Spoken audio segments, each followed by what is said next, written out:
మనము ప్రకటన మొదటి అధ్యాయము 4, 5, 6 వచనాలు ఒకసారి చదువుకున్నాము. అందులో ఉన్న సంగతులు ధ్యానం చేసుకుంటూ ఉన్నాం. ఆసియా అంటే ఆసియా ఖండమని కాదు, చిన్న ఆసియా.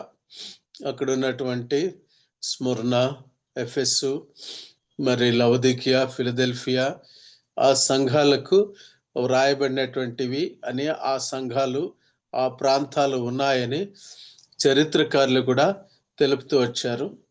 కాంటెంపరీ హిస్టరీలో ఆయా ప్రాంతాల గురించి ప్రస్తాపం కూడా మనకు తెలుస్తూ వచ్చింది.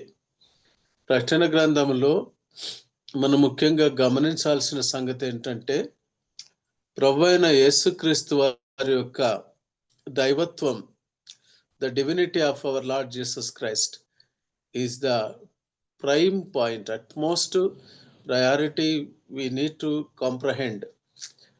సంపూర్ణంగా మనం గ్రహించుకోవాల్సింది ఏంటంటే, క్రీస్తు యేసే సర్వాధికారి, క్రీస్తు యేసే ఆయన సమస్తము, ఆయన న్యాయాధిపతి, ఆయన భూపతులకు అధిపతి, సమస్తము ఆయన అనేటువంటి ఒక ఇంటిగ్రేటెడ్ అప్రోచ్లో మనము క్రైస్ట్ సెంట్రిక్ మెడిటేషన్ మనం చేస్తూ ముందుకెళ్లాల్సినటువంటి వాళ్ళంగా ఉంటున్నాం. తర్వాత మనం గమనించాల్సిన మరొక సంగతి ఏంటంటే, the sovereign will of God, దేవుని యొక్క సార్వభౌమాధికారమైనటువంటి చిత్తము. ద విల్ ఆఫ్ గాడ్, ప్రపంచాన్ని అంతా దేవుడు అంతకాలం వరకు ఎలా సిద్ధపరుస్తూ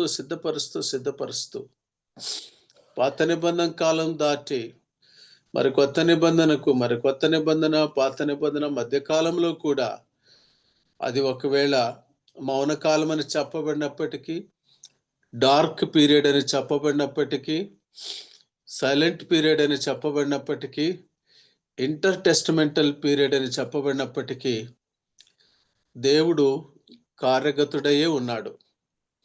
దేవుని కార్యం అలాగూ జరుగుతూనే ఉంది. అయితే ఆ సంగతులు మనం గ్రహించుకున్నప్పుడు, వాట్ ఎ గ్రేట్ గాడ్, ఇంత గొప్ప దేవుడా మన దేవుడు, మనలను, సంఘాన్ని మనల్ని ప్రేమించి మనల్ని విడుదల చేయడానికి, మనల్ని విడిపించడానికి, మనకు విమోచన అనుగ్రహించడానికి, what a great plan God has made. Yohanu ఈ విషయాలు మనకు పద్మోసు ద్వీపంలో ఆయన సువార్త చాటటాన్ని బట్టి, క్రీస్తు యొక్క వాక్యాన్ని బట్టి, మరి ఆయన అక్కడ బందీగా ఉన్నప్పుడు, చెరసాలలో వేయబడినప్పుడు, యోహాను దైవ ప్రత్యక్షతను ఆత్మవశుడై ఆయన గ్రహించుకున్న సంగతులను రాస్తున్నాడు. ప్రియులారా, మన 4వ వచనంలో, మొదటి అధ్యాయము 4వ వచనంలో, యోహాను ఆసియాలో ఉన్న 7 సంఘములకు శుభమని చెప్పి వ్రాయినది అని చెప్తూ కొన్ని మాటలు మనం అక్కడ ధ్యానం చేసుకున్నాము. తర్వాత అన్నగారు చెప్పినట్లు 4వ అధ్యాయం చదువుకున్నాం, 4వ వచనం చదువుకున్నాం. 5వ వచనంలో, మృతుల్లో నుండి ఆది సంభూతుడిగా లేచిన వాడును, భూపతులకు అధిపతియునైన యేసుక్రీస్తు నుండి, భక్తుడైన యోహాను భూపతులకు అధిపతి అని ప్రభువైన యేసుక్రీస్తు వారిని ప్రకటన గ్రంథంలో సంబోధిస్తూ ఆయన యొక్క ఆధిపత్యాన్ని గ్రహం చేసుకుంటున్నాడు. కనుక ప్రకటన గ్రంథంలో ఉన్న ప్రతి ఒక్క పదము కూడా ఒక్కొక్కసారి ఎంతో అర్థాన్ని కలిగి ఉంటుంది. అందులో ఉన్నటువంటి the density of the meaning, ఆ పదంలో ఉన్న అర్థాన్ని మనం గ్రహించుకోవాలంటే, ప్రకటన గ్రంథ ప్రత్యేకత ఏంటంటే, ఆ పదాన్ని అక్కడే అర్థం చేసుకుంటే అది చాలదు, కానీ గ్రహింపుకు గోచరం కాదు. కానీ దాని వెనుకల దేవుని యొక్క ప్రణాళిక ఒక్కసారి మనం అలా ధ్యానించినట్లయితే, ఆ ఇన్డెప్త్ అండర్స్టాండింగ్, అందులో ఉన్నటువంటి లోతైన గ్రహింపు మనకు ఒక రకమైనటువంటి అవగాహనను కలుగజేస్తుంది. కాబట్టి ఉన్నది ఉన్నట్టుగా ఎలాగూ యోహాను క్రమంగా రాశాడో ప్రకటన గ్రంథంలో ఈ సంగతులు, ఆ క్రమాన్ని అనుసరించే from the writers point of view. Hour great God is the writer. మా ప్రభు, మన గొప్ప దేవుడు రాయించి ఇచ్చాడు. అయితే యోహాను ఒక సాధనం మాత్రమే. ఇక్కడ మనం ఆలోచన చేయాల్సినటువంటి విషయం ఏంటంటే, ఎవరు భూపతులు, ఎవరు, ఈ భూపతులకు అధిపతి ఎవరు, ఆ భూపతులకు అధిపతి ఎలాగూ కాగలిగారు, ఎలాగూ ఆయన భూపతులకు అధిపతి అయ్యాడు, ఈ ఆధిపత్యం యొక్క ప్రత్యేకత ఏంటి, what is the significance of Christ, lord Jesus Christ's sovereignty, ఆయన యొక్క విశిష్టత. కొన్నిసార్లు మనము లేఖన భాగాల్లో నుంచే వాటిని మనం అర్థం చేసుకునాలా. ప్రభువైన యేసుక్రీస్తు వారు ఆయన సర్వ సృష్టికి ఆది సంభూతుడు. సృష్టి సమస్తానికి ఆయన ఆది సంభూతుడు అనేటువంటి విషయాన్ని మనం గ్రహించుకోనాలి. The preeminence of our Lord Jesus Christ. కొంతమంది గ్రహింపు ఎలా ఉంటుందంటే, యేసుక్రీస్తు ప్రభువారు మరొకరి గర్భంలోనే జన్మించారు, అంతకుముందు ఏమో తెలియనట్లు అథవా తెలియక పోయి ఉంటుందేమో. మరికొంతమందికి యేసు ప్రభు అంటే సిలువలో యజ్ఞమైనాడు, సిలువలో బలి అయినాడు, రక్తం కార్చినాడు, అంత మట్టుకే గ్రహింపు. అందుకే ఆ సిలువల గుర్తులను మెడలో వేసుకుంటారు, లేక అక్కడిక్కడ పచ్చలు వేయించుకుంటారు, టాటోలు వేయించుకుంటారు. గ్రహింపు అంతకంతే ఉంటుంది. మరికొంతమంది యేసు ప్రభు మృత్యుంజయుడు, పునరుత్థానుడైనాడని పునరుత్థానాన్ని కూడా జ్ఞాపం చేసుకుండొచ్చు. అయితే వీటన్నిటికంటే ముఖ్యంగా గ్రహించుకోవాల్సింది ఏమంటే, the preeminence of our Lord Jesus Christ. ఆయన భూపతులకు అధిపతి అనేటువంటి ఒక గొప్ప పదాన్ని, ఒక గొప్ప మాటను యోహాను, భక్తుడైన యోహాను గారు ప్రకటన గ్రంథంలో మనకు రాయిస్తారు. మరి ఎలాంటిది ఆ ఆధిపత్యం అని మనం తిరిగి వాక్యంలో చూసుకున్నట్టయితే, దయతో చదవండి. కొలస్సీలకు రాసిన పత్రిక 1వ అధ్యాయము 13 నుంచి 16 వచనాలు ఒక్కసారి చదవండి. మళ్ళీ అది తర్వాత దాన్ని కొంత ధ్యానం చేస్తాము. తర్వాత 17 నుంచి 20 వరకు ఒకసారి చదువుకుందాము. ఎందుకంటే ఈ భూపతులకు అధిపతి యొక్క ఆత్మీయతను గురించి, ఆయన యొక్క లోతైన ఆ దైవత్వం యొక్క గాంభీర్యతను మనం గ్రహించుకోవాల్సి ఉంటుంది ప్రియులారా. అందుకే యోహాను ఆ మాటలు రాస్తాడు. అవి పదాలు అక్కడ ఉన్నాయంతే, అందులో ఎంతో దేవుని ఆత్మ ఒక అంతర్గతమైనటువంటి అనేక మాటలు రాయబడిన. చదవండి దయచేసి. ఆయన మనలను అంధకార సంబంధమైన అధికారంలో నుండి విడుదల చేసి, తాను ప్రేమించిన తన కుమారుని యొక్క రాజ్య నివాసులనుగా చేసెను. ఆయన కుమారుని రక్తము ద్వారా మనకు విమోచనము అనగా పాప క్షమాపణ కలుగుచున్నది. ఆయన అదృశ్య దేవుని స్వరూపి అయి సర్వ సృష్టికి ఆది సంభూతుడై ఉన్నాడు. ఏలైనగా ఆకాశమందున్నవియు భూమి యందున్నవియు దృశ్యమైనవి గాని అదృశ్యమైనవి గాని, సింహాసనములైనను, ప్రభుత్వములైనను, ప్రధానులైనను, అధికారములైనను సర్వమును ఆయన యందు సృజింపబడెను. సర్వమును ఆయన ద్వారాను ఆయనను బట్టియు సృజింపబడెను. 17వ వచనమా దినేష్? 16 అయింది. 16 అయింది, చాలు, థ్యాంక్ యూ. ప్రభువైన యేసుక్రీస్తు గురించి ఇక్కడ మనం చదువుకున్నటువంటి వాక్య భాగంలో తమ్ముడు బాగా చదివాడు, దేవునికి స్తోత్రం. ఇక్కడ మనం గమనించినటువంటి మాటలు బట్టి చూస్తే ఆయన సమస్తము ఆయన ఉంటున్నాడు. ఈ రోజుల్లో కొంతమంది యేసుక్రీస్తు యొక్క దైవత్వాన్ని ప్రశ్నించేలాగా ప్రసంగిస్తుంటారు. వాళ్ళు వేరే ఆ పంథ ఉన్నటువంటి వారు, గ్రహింపు లేనటువంటి వారు, వాక్యాన్ని గ్రహించుకోలేక ప్రభువైన యేసుక్రీస్తు వారి యొక్క దైవత్వాన్ని, ఆయన యొక్క ఆధిపత్యాన్ని, ఆయన సార్వభౌమత్వాన్ని సంపూర్ణంగా గ్రహించుకోలేక అలాంటి కన్క్లూజన్స్లోకి వెళ్తారు. ఆయన ప్రభుత్వములకు, మరి ఇంకోసారి చదువు బ్రదర్ అన్నమాట, 13 నుంచి 16. ఆయన మనలను అంధకార సంబంధమైన అధికారంలో నుండి విడుదల చేసి తాను ప్రేమించిన తన కుమారుని యొక్క రాజ్య నివాసులనుగా చేసెను.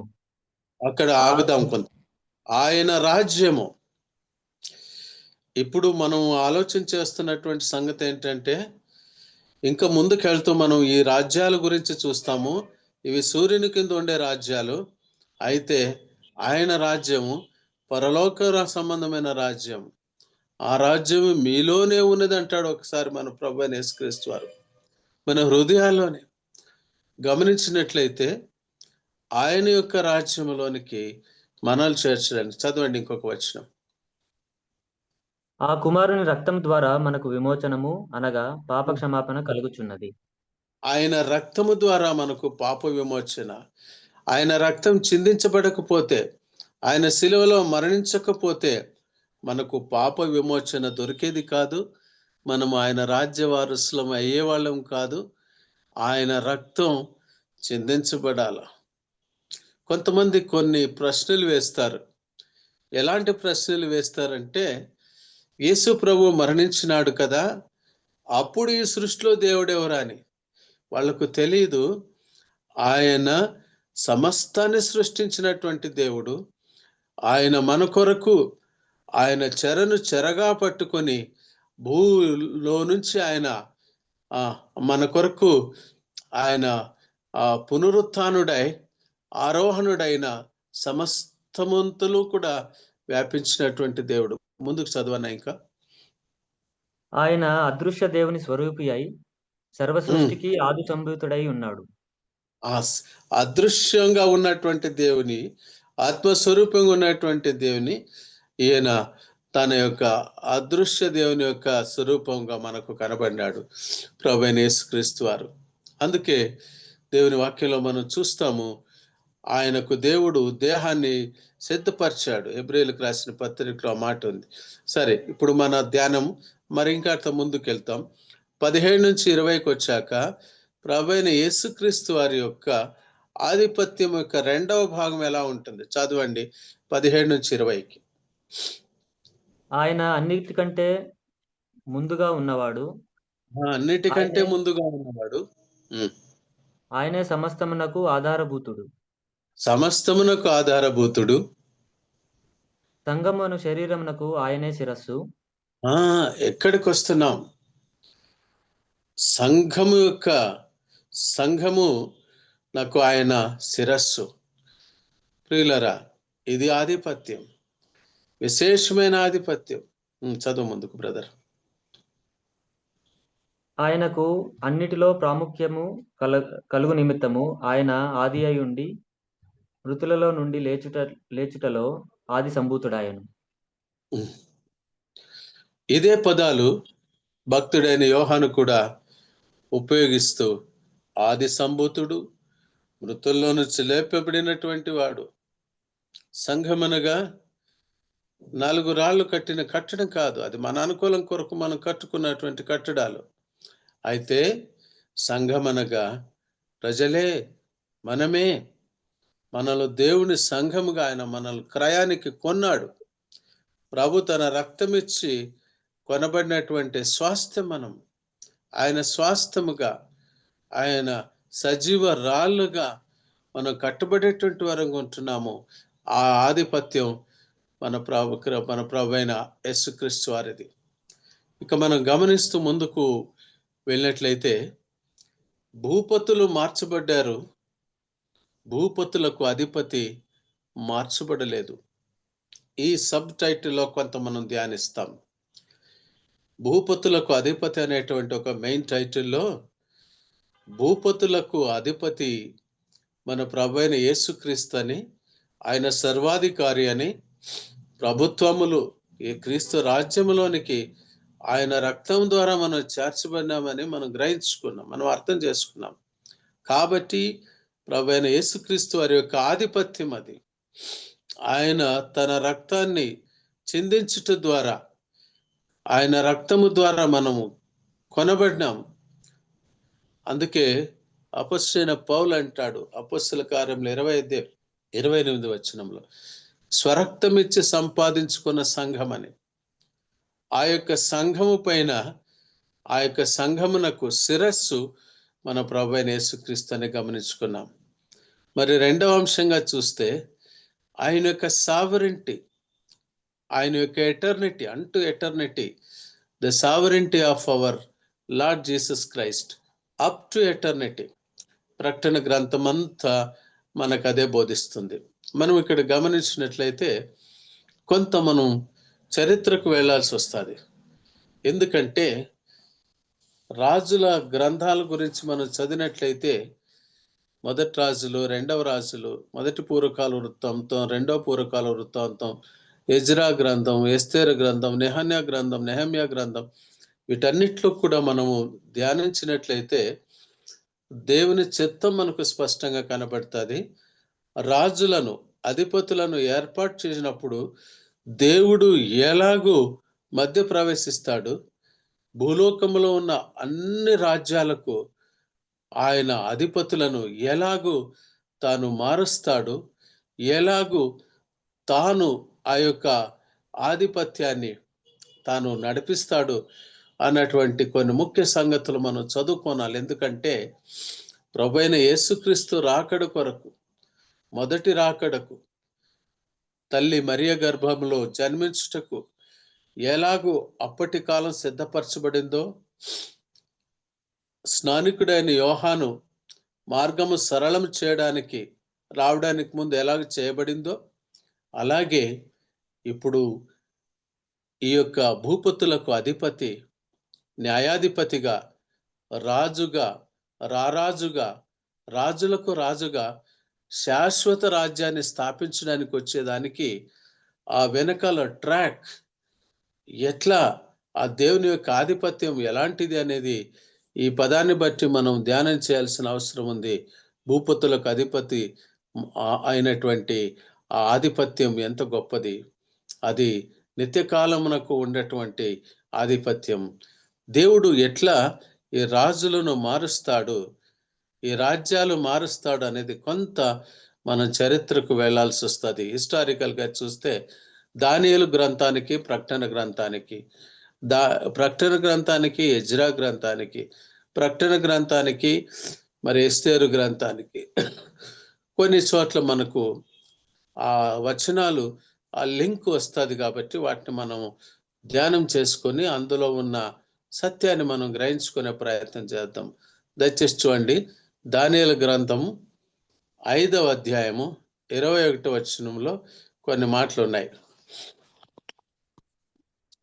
దానియేలు గ్రంథం 5వ అధ్యాయము. అప్పుడు అతడు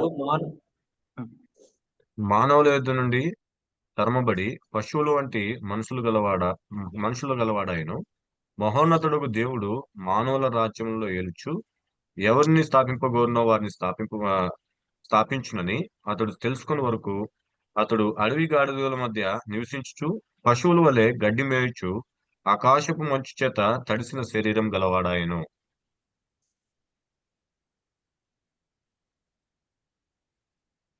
ఇరవై వచనం చదివారనా?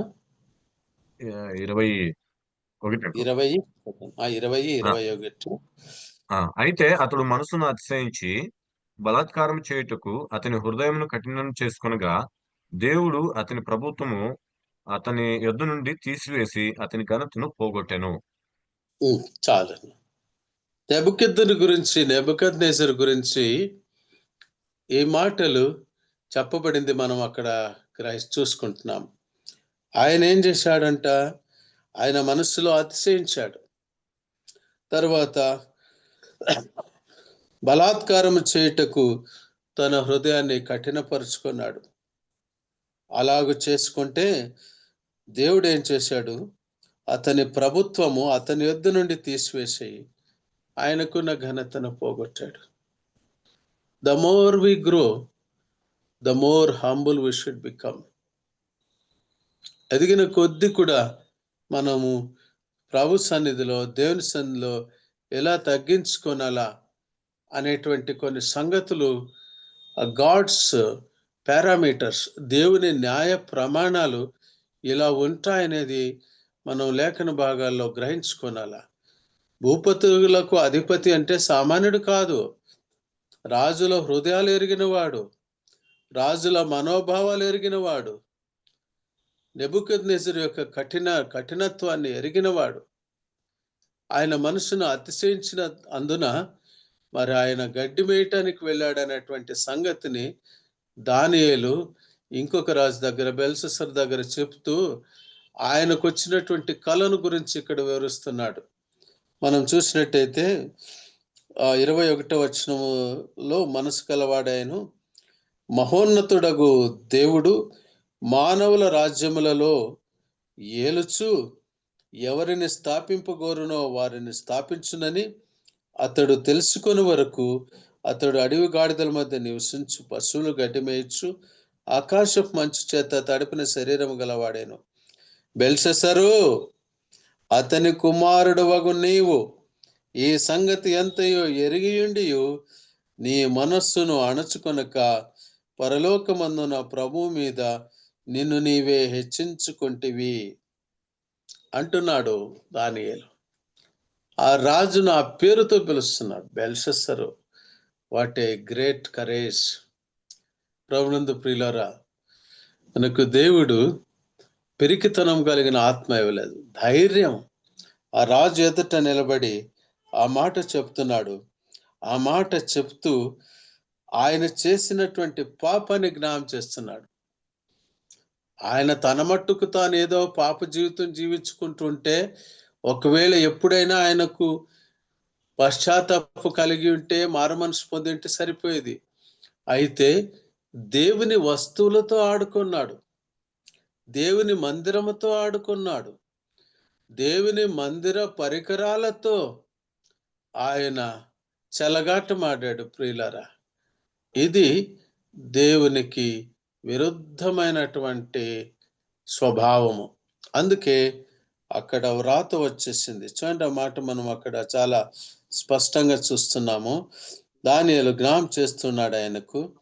ఎట్లనగా నీవును నీ 23వ వచనం మధ్య భాగం నేను చదువుతున్నాను. ఎట్లనగా నీవును నీ అధిపతులను, నీ రాణులను, నీ ఉపపత్నులను దేవుని ఆలయ సంబంధమగు ఉపకరణములలో ద్రాక్షారసం పోసి త్రాగవలెనని వాటిని తెచ్చి ఉంచుకొని వాటితో త్రాగుచు చూడనైనను విననైనను గ్రహింపనైనను చేతకాని వెండి, బంగారు, ఇత్తడి, ఇనుము, కర్ర, రాయి అను వాటితో చేయబడిన దేవతలను స్తుతించిరి గాని నీ ప్రాణమును నీ సకల మార్గములను ఏ దేవుని వశమున ఉన్నవో ఆయనను నీవు ఘనపరచలేదు. ప్రియులారా, ఎంత చక్కటి మాటలు చెప్తున్నాడు. నీవు ఎలాగా స్తుతించినావు, నీవు ఎలాగ జీవించినావు, అయితే నీవు ఎవరిని స్తుతించాల్సినది? నీ ప్రాణము, నీ సకల మార్గములు ఏ దేవుని వశంలో ఉన్నవో ఆ దేవుని స్తుతించక నీవేం పని చేశావు? అందుకే రాజ్యం నీ యొద్ద నుండి, సమయం లేదు కాబట్టి నేను కొంత ఫాస్ట్గా వెళ్తాను. ఇక్కడ ఆ వ్రాత వచ్చింది. ఇదే పరికరాలు తిరిగి దర్యావేష్ కాలంలో తిరిగి కోరెషు యొక్క ఆజ్ఞ ద్వారా మళ్ళీ అక్కడికి వస్తాయి. ఇది మన దేవుని కార్యం. ప్రియులారా, ఆయన రోషం గల దేవుడు. He will not tolerate. తనకు చెందవలసిన మహిమ ఎవరు తీసుకోవడానికి ఆయన ఒప్పుకునే దేవుడు కాదు. అందుకే ఇంకొక కొన్ని మాటలు చూస్తాం అక్కడనే. దానియేలు గ్రంథం 5వ అధ్యాయము,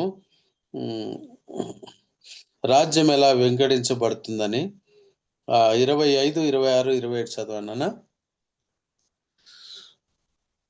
ఈ వాక్య భావం ఏమనగా, మెనే అనగా దేవుడు నీ ప్రభుత్వ విషయంలో లెక్క చూచి దాన్ని ముగించెను. టెకేల్ అనగా ఆయన నిన్ను త్రాసులో తూచగా నీవు తక్కువగా కనబడితివి. పెరేస్ అనగా నీ రాజ్యం నీ యొద్ద నుండి విభాగింపబడి మాదీయులకును పారసీయులకును ఇయ్యబడును. బెల్షస్సరు ఆజ్ఞ ఇయ్యగా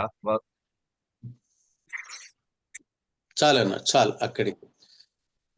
ఈ కాలంలోనే కాదు, కోalition గవర్నమెంట్ ఆ కాలంలోనే వచ్చింది. కొంతకాలం మాదీయులు, కొంతకాలం పారసీయులు దేవుని చిత్తాన్ని బట్టి రాజ్యాన్ని పరిపాలించారు. అక్కడ మనం ఒక మాట చూసినట్టయితే అదే దానియేలు గ్రంథంలో 10వ అధ్యాయం 1వ అధ్యాయం వచనం చూస్తే ఒక రాజు వస్తాడు.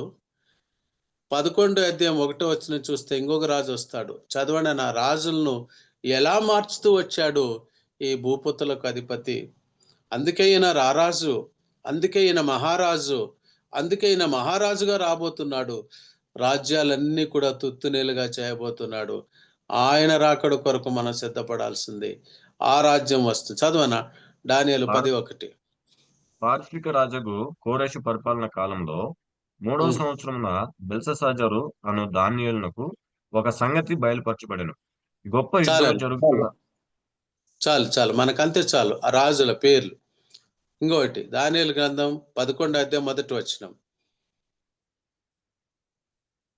మాదీయుడకు దర్యావేషు మొదటి సంవత్సరమందు మీకాయేలును స్థిరపరచుటకును బలపరచుటకును నేను అతని యొద్ద నిలువబడితిని.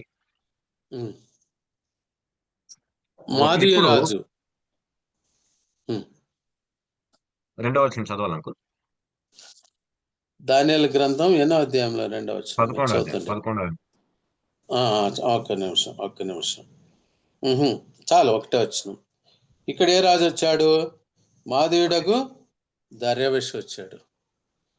అంటే ఒక అధ్యాయం మారుగానే ఇంకొక రాజు వచ్చాడు. అయితే ఈ రాజు ఏం చేశాడో తెలుసా?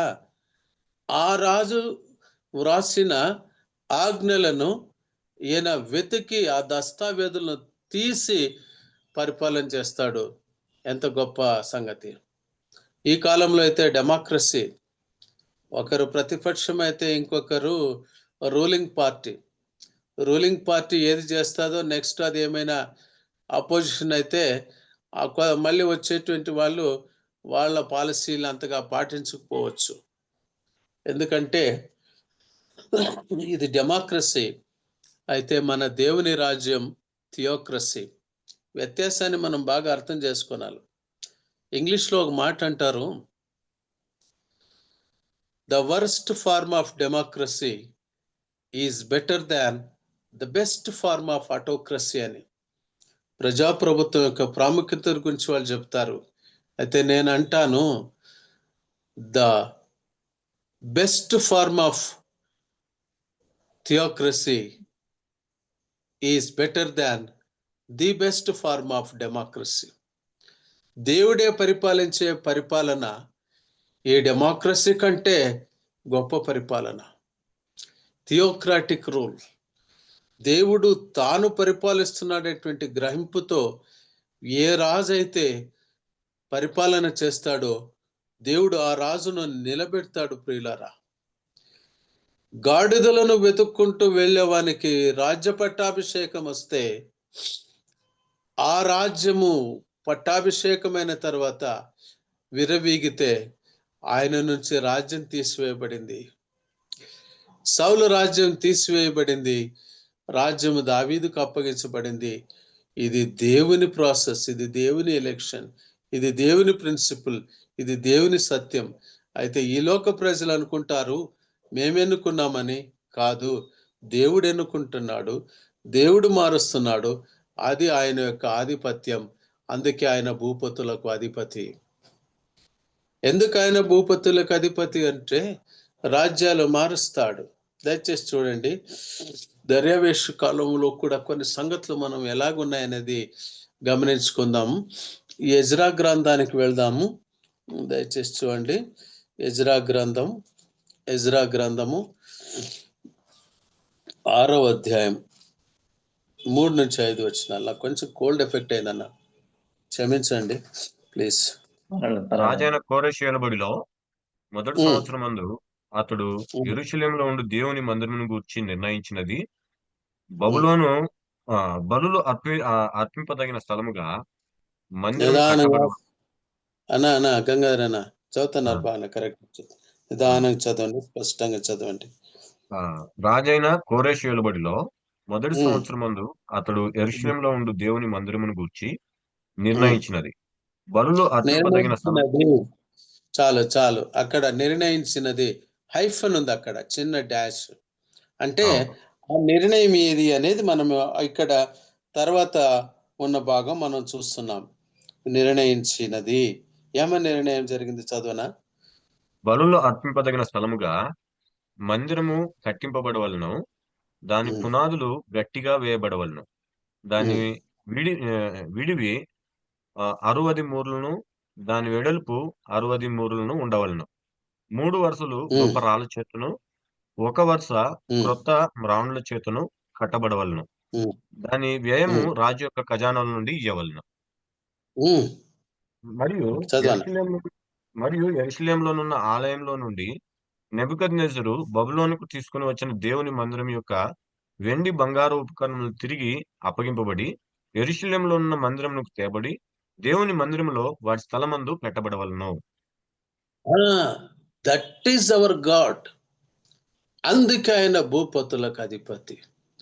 బెల్షస్సరు, నీవేవైతే దేవుని మందిరానికి సంబంధించిన పరికరాలతో, నీ రాణులతో, నీ ఉపపత్నులతో నీవు అపవిత్రపరచాలని ఆలోచించుకున్నావే, నీ ప్రభుత్వం తీసివేశాడు. నీ ప్రభుత్వం ముగించబడింది. నీ ప్రభుత్వం ఆపివేయబడింది. అయితే ఆ ప్రభుత్వం తీసి దేవుడు ఎవరికి ఇచ్చా అంటే అన్య రాజు అయినటువంటి ఒక కోరెష్కి ఇచ్చాడు. పారసీక రాజుకి ఇచ్చాడు. పారసీక రాజు, మాదీయ రాజు వారు చేసినటువంటి కార్యం ఏంటంటే, ఎజ్రా గ్రంథంలో మనం చూస్తాము, అంతకు ముందు ఉన్నటువంటి అర్తహషస్త రాజు కూడా ఎజ్రా ఎప్పుడు దేవుని గ్రంథాన్ని, ఆ యొక్క ధర్మోపదేశాన్ని, ధర్మశాస్త్రాన్ని తన ఎదుకు పట్టుకొని ఉండుట చూశాడంట. ఆ రకంగా జనులందరికీ ఆ యొక్క నది దగ్గరకు వెళ్ళడానికి ముందు ఆయన ఖజానాలో నుంచి as become made a treasury officer. ఆయనకు ఎలాంటి ఆజ్ఞ, అపాయింట్మెంట్ ఆర్డర్ వచ్చిందంటే, ఎజ్రాకు అనుమతి తీసుకొని ట్రెజరీలో ఉన్నట్టు తీసుకురావడానికి కాదు, ఆయనే వెళ్ళి తీసుకొనొచ్చు. What an empowerment, what a great God. భూపతులకు అధిపతి ఆయన. ఆ రాజు ఆయన తాను తన పాటుకు తను రాజ్యం చేసుకుని ఉండొచ్చు అయినది. అయితే ఆయనకు ఒక ఆలోచన పుట్టించాడు దేవుడు. ప్రభునందు ప్రియులారా, మనము దేవుని స్వాధీనంలో ఉన్నాము. ఆయన రాజ్యముగా కట్టబడుతున్నాము. ఆయన యొక్క చిత్త ప్రకారంగా మనం కట్టబడుతున్నాం అన్న సంగతి మనం ఎప్పుడు కూడా జ్ఞాపకం పెట్టుకుని ఉండాలి. ఇక్కడ రాజు ఈ దర్యావేషు ఎట్లా చేసినట్టు ఆ కాలంలో చూడండి, మొదటి వచనం నుంచి కూడా చదువుదాం. ఒక మాట ఉంది అక్కడ, 6వ అధ్యాయం మొదట. చదవనా గంగాధర్ అన్న? చదవనా ప్లీజ్. ఎజ్రా గ్రంథము 6వ అధ్యాయం మొదటి వచనం. అప్పుడు రాజైన దర్యావేషు ఆజ్ఞ ఇచ్చినందున బబులోనులో ఖజానాలోని దస్తావేజు కొట్టులో వెతకగా, మాదీయుల ప్రదేశమందు ఎగ్బతానా అను పురములో ఒక గ్రంథము దొరికెను. దానిలో వ్రాయబడి ఉన్న ఈ సంగతి కనబడెను. రాజైన కోరెషు చాలనా? చాలు. ఆ యొక్క ఖజానాలో ఆ కాలంలో రాజులు చాలా పకడ్బందీగా, చాలా స్పష్టంగా ఆ రాజాజ్ఞలు రాయబడినటువంటి ఆ ఎడిక్ట్స్, శాసనాలు ఎడిక్ట్స్ అంటారు. న్యూమిస్మాటిక్స్ అంటే నాణ్యాల పైన ముద్రలు కూడా వారు ఎత్తి పెట్టేవారు. ఆ కాలంలో ఉన్నటువంటి ఒక పాటరీ లేక ఆ పార్ట్స్ లో వాటిని భద్రంగా ఆ దస్తావేజులు అవి ఉంచినాడు. వెతకండి, అవి వెతికి తీయించండి అన్నాడు. కాబట్టి అవి వెతికి తీయించగా కోరేషు యొక్క రాజాజ్ఞ అక్కడ కనబడింది. మనం అర్థం చేసుకోవాల్సిన సంగతి ఏంటంటే, దేవుడు తన బిడ్డలను ఎవరైనా ఒకవేళ బాధిస్తున్నారంటే, ఆ బాధపడేటువంటి వారి గురించి మధ్యలో దేవుడు ప్రవేశిస్తాడు. ఒక వష్టిని దేవుడు తొలగిస్తాడు, ఒక ఎస్తేరును దేవుడు నియమిస్తాడు. ఎందుకంటే ఏ హామాన్ అయితే యూదులను సర్వనాశనం చేయాలనుకుంటాడో అప్పుడు వష్టి తన యొక్క అధికారం కోల్పోతుంది. అక్కడ ఎస్తేరు యొక్క ప్రభుత్వం స్థాపించబడుతుంది.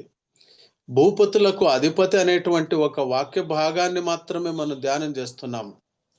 అందుకే యోహాను ప్రభువైన యేసుక్రీస్తు వారి యొక్క రాకడ సందర్భములో ఆయన యొక్క గుణలక్షణాల్లో చాలా ముఖ్యమైనటువంటి భూపతులకు అధిపతి అని అంటున్నాడు, ఆది సంభూతుడు అంటున్నాడు, మృతుల్లో నుంచి లేపబడినటువంటి దేవుడు అంటున్నాడు. వీటి యొక్క ఆత్మీయ అర్థాలను మనం గ్రహించుకుంటూ ఉండాలి. అప్పుడు ఎస్తేరు గ్రంథం 2వ అధ్యాయం 15వ వచనంలో మాటలు చూస్తాం మనము. సరే, అప్పటికి పారసీక రాజు, మాదియ రాజులు, ఆ తర్వాత మరేంటి జరిగింది? దేవుడు ఎలా అధికారాలు మారుస్తూ వచ్చాడు, రాజ్యాలు మారుస్తూ వచ్చాడు. ప్రభునందు ప్రియులారా, దేవుని యొక్క రాకడ కొరకు దేవుడు ఈ భూలోకములో అనేక మార్పులు చేస్తూ వచ్చాడు. ఈ ప్రపంచాన్ని అంతటికీ ఒక ఏకఛత్రాధిపత్యం చేయాలని అలెగ్జాండర్ ది గ్రేట్ ప్రారంభం చేస్తాడు. ఆయన మన పంజాబ్ వరకు వచ్చాడు, మన దేశానికి వచ్చాడు. ఎస్తేరు గ్రంథం 1వ వచనంలో మన దేశం యొక్క ప్రస్తావన ఉంది. మనం ఇప్పుడు ప్రకటన గ్రంథాన్ని గురించి ఆలోచిస్తున్నప్పుడు, ధ్యానం చేస్తున్నప్పుడు దేవుని యొక్క సార్వభౌమత్వాన్ని, యెరూషలేము మందిరాన్ని, 70 వారములను, దానియేలు గ్రంథమును, మరి తర్వాత దేవుని యొక్క దైవత్వమును, ఆయన రాకడ సందర్భమునకు సిద్ధపాటు ఎలా జరిగిందనేది కూడా మనం వాక్యంలో గమనించుకుంటూ పోతున్నాం. 400 సంవత్సరాల ఆ యొక్క మౌన కాలములో, ఆ యొక్క ఇంటర్ టెస్టిమెంటల్ కాలములో ప్రపంచము ఏకీభవించడానికి రోడ్లు ఏర్పడాలి, సువార్త చాటబడ్డానికి అనేకులు అటు ఇటు వెళ్ళాలి. అందుకే ఆ రోమ్ సామ్రాజ్యం ప్రాబల్యం వచ్చేసింది, పారసీక రాజ్య ప్రాబల్యం పోయింది, బబులోను రాజ్య ప్రాబల్యం పోయింది, పారసీక రాజ్య ప్రాబల్యం పోయింది, మాయిదీయుల రాజ్య ప్రాబల్యం పోయింది. మళ్ళీ తర్వాత గ్రీకు రాజ్యం ప్రాధాన్యత వచ్చింది. గ్రీకు భాష ప్రపంచమంతటా కూడా చాలా ప్రాధాన్యత సంతరించుకునింది. అందుకే ఆదిమ హెబ్రీ మరి గ్రీకు భాషలోంచి తర్జుమా చేయబడినటువంటి గ్రంథం అని మనకు తెలియబడుతుంది. ఆ గ్రీకు భాషకు ఆ కాలంలో ఇట్ ఈస్ కాల్డ్ యాజ్ లింగ్వా ఫ్రాంకా, అంటే this is the language connected to all other languages. అన్ని భాషలకు కూడా కనెక్ట్ అయినటువంటి ఆ యొక్క భాష ఆ గ్రీకు భాష. మరి రోమన్ సామ్రాజ్య స్థాపన, ఆ రోమన్ సామ్రాజ్య స్థాపన జరగడానికి ఈ ముందుగా ఇక్కడ ఆ యొక్క అలెగ్జాండర్ ది గ్రేట్ని దేవుడు ఉపయోగించాడు. చివరిగా అలెగ్జాండర్ ది గ్రేట్ ద్వారా ఒక సందేశం ప్రపంచానంతటికి అందేది ఏమంటే, చరిత్ర చెప్తున్న విషయం ఇది, చరిత్రలో ఉన్నది. ఆయన తన 2 చేతులు పైకి పెట్టి శవపెట్టికను ఆయన ఊరేగించేటప్పుడు తన పర్సనల్ సెక్రటరీగా ఉన్నటువంటి అప్పటి అసిస్టెంట్ కింగ్గా ఉన్నటువంటి సెల్యూకస్ నికేటర్ చెప్తాడంట, అయ్యా నా చేతులు ఇట్లా పైకి పెట్టించి నా శవయాత్రను కొనసాగించు. ఎందుకంటే ఒక మానవుడుగా ఎంత సాధించాలనుకున్నా చివరికి వాడు వెళ్ళేది ఇక్కడికే. కాబట్టి ఈ యొక్క రాజ్య దాహం వద్దు, ఈ ధన దాహం వద్దు, ఈ అతి ఆశ వద్దు అనేటువంటి ఒక సందేశాన్ని తన మృతదేహం ద్వారా అందించాలని అనుకున్నాడంట. ఇదంతా కూడా చరిత్రలో ఉన్నటువంటి సంగతి. అయితే సైతాను కూడా కార్యం చేస్తూ వచ్చాడు. సైతాను ఎలాగూ వాణి రాజ్యాన్ని కార్యం చేసుకుంటూ వచ్చాడంటే, ఈ కౌంటర్ పార్ట్ అరేంజ్మెంట్స్ ఎట్లా జరుగుతూ పోయాయంటే, ఆ మధ్య కాలంలో అపోక్రిఫ అనేది ఒకటి ప్రవేశాన్ని పండుకుంది. అందులో 14 గ్రంథాలు.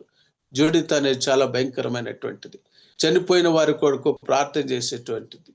దేవునికి స్తోత్రం, ప్రభు కృప వలన అవి మన పరిశుద్ధ గ్రంథంలో చేర్చబడలేదు. అవి చేర్చబడి ఉంటే మనకు రక్షణ భాగ్యం లభించేది కాదేమో. ఎందుకంటే అంతటి ఘోరమైన క్రూరమైనటువంటి సంగతులు. మనకిప్పుడు అది ధ్యానాంశం కాదు.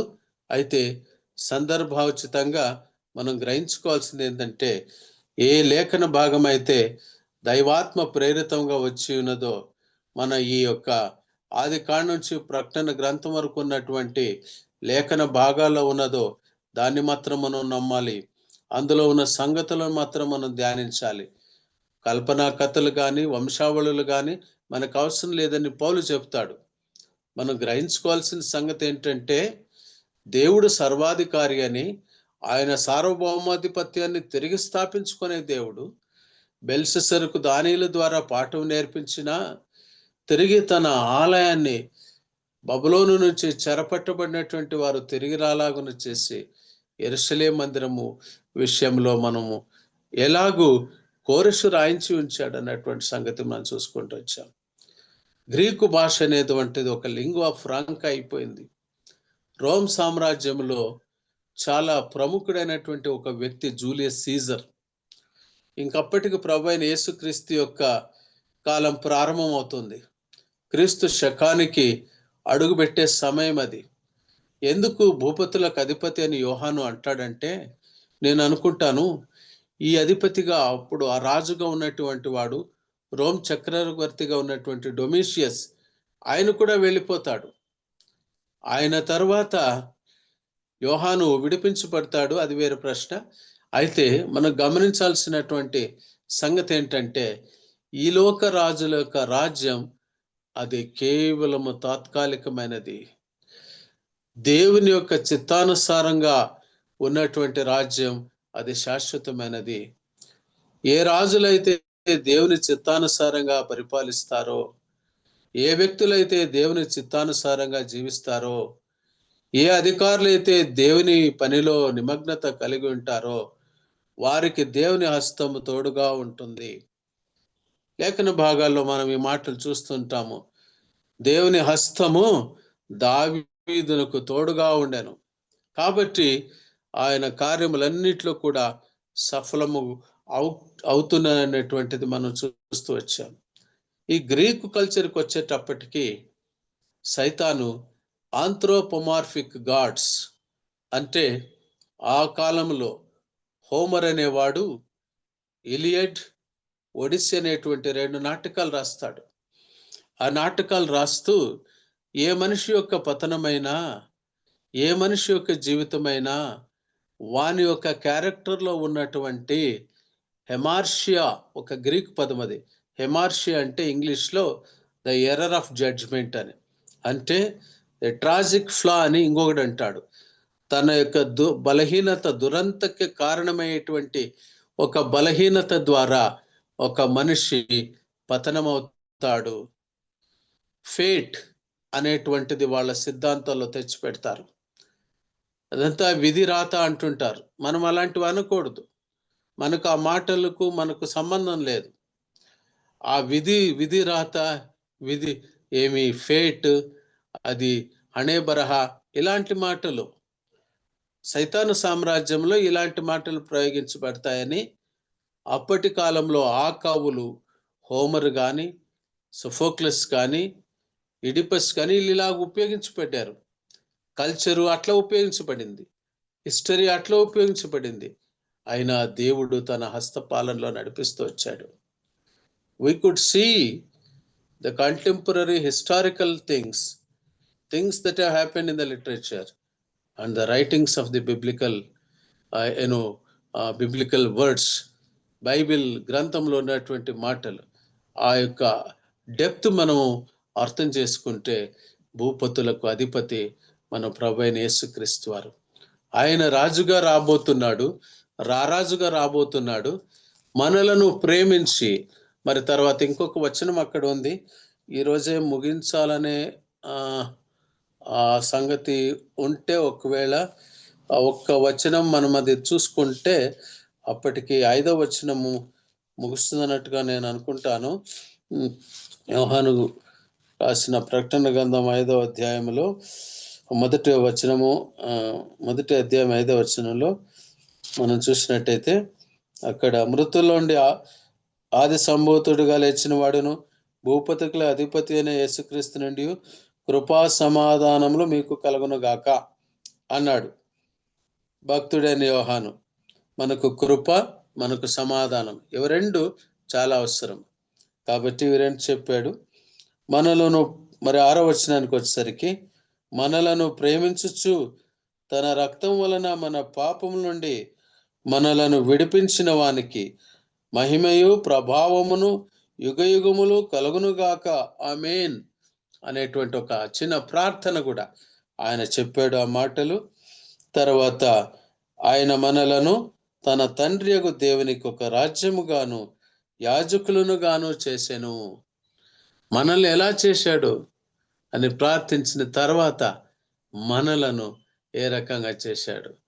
ప్రభునందు ప్రియులారా, ఈ వచనాన్ని మనం ప్రభు చిత్తమైతే, దేవుని యొక్క అనుగ్రహం దొరికితే, ప్రభు చిత్తమైతే ముందు నెక్స్ట్ బుధవారం మనము ధ్యానం చేసుకుందాం. ఒక్కొక్క వచనములోని కొన్ని పదాలే మనకు కొంత సమయం తీసుకుంటున్నాయని మీరు అనుకోకండి. ఎందుకంటే ఆ యొక్క పదాల్లో ఉన్న అర్థాలు, దేవుని గ్రంథంలో ఉన్న మాటలు, ఆ వచనాలు మనం ఇలాగే వాక్యపు వెలుగులోనే అర్థం చేసుకోనాలా, లేకపోతే మనము సరిగా పూర్తిగా గ్రహించుకోలేము. ఈ అవకాశము దేవుడు ఇచ్చినందుకు ప్రభు నామానికి మహిమ కలుగును గాక. థ్యాంక్ యూ వెరీ మచ్ అన్న.